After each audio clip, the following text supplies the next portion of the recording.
ओम भगवते वासुदेवाय नमः। तो कल हमने आधा पाठ किया था। अब यहाँ से आगे का पाठ हम आज शुरू करेंगे।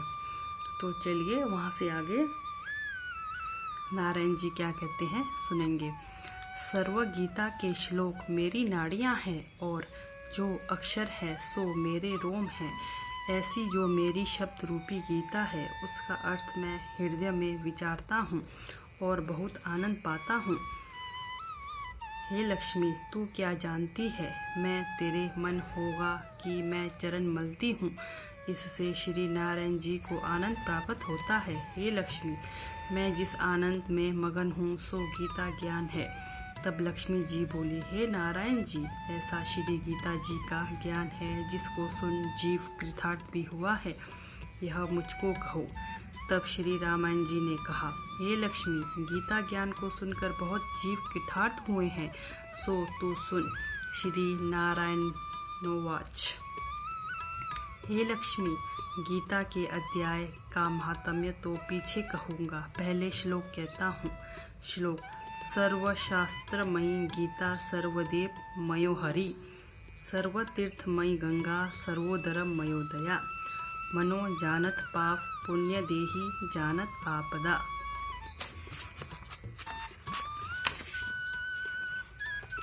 गीता सर्वकृष्ण जानत माता जी ने सो पीता।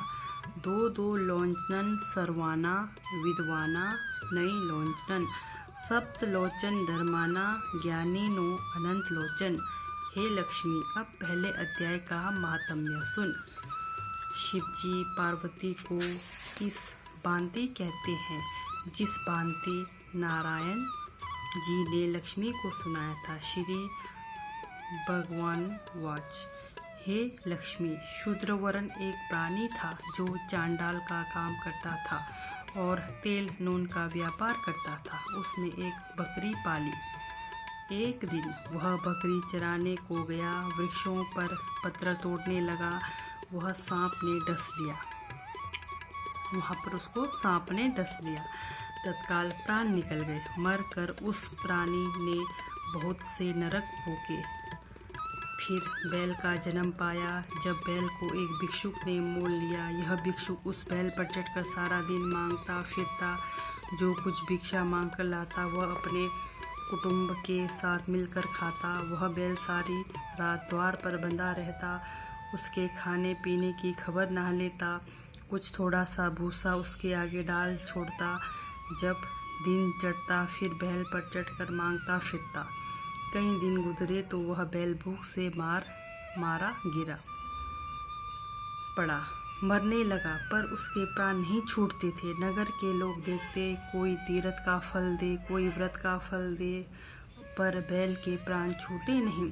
एक दिन एक गणिका आई। उसने लोगों से पूछा, यह भीड़ कैसी है? तो उन्होंने कहा, इसके प्राण छूटते नहीं, अनेक पुण्यों के फल दे रहे हैं तो भी इसकी मुक्ति नहीं होती। तब गणिका ने कहा, मैंने जो कर्म किया है उसका फल मैंने इस बैल को निमित्त दिया। इतना कहते ही बैल की मुक्ति हो गई। तब उसने जाकर ब्राह्मणों के घर जन्म लिया। पिता ने उसका नाम सुशर्मा रखा।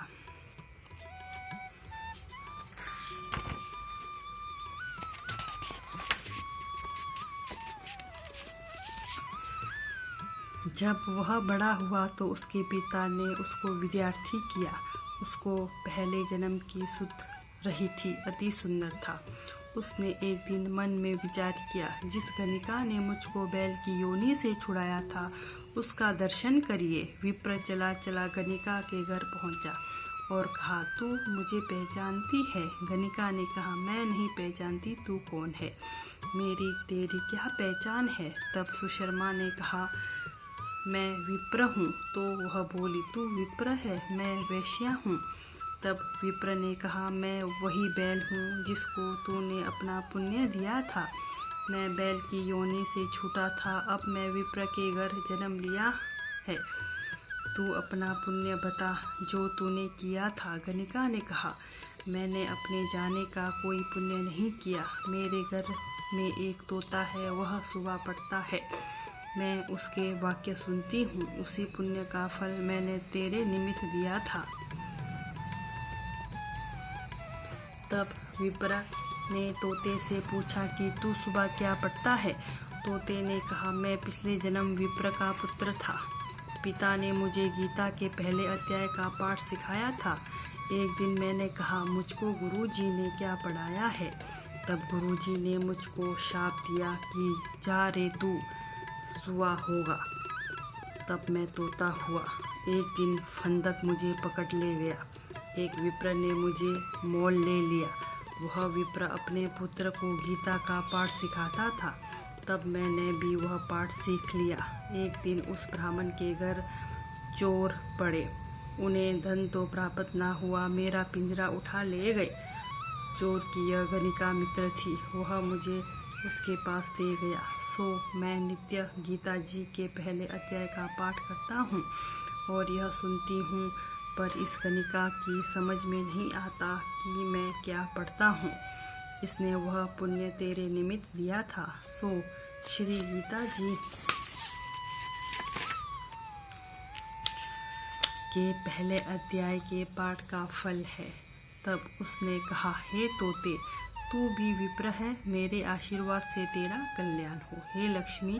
इतना कहने से तोते की मुक्ति हुई और उस गणिका ने भी भले कर्म ग्रहण किए, नित्य प्रति स्नान करती और गीता जी के पहले अध्याय का पाठ करती।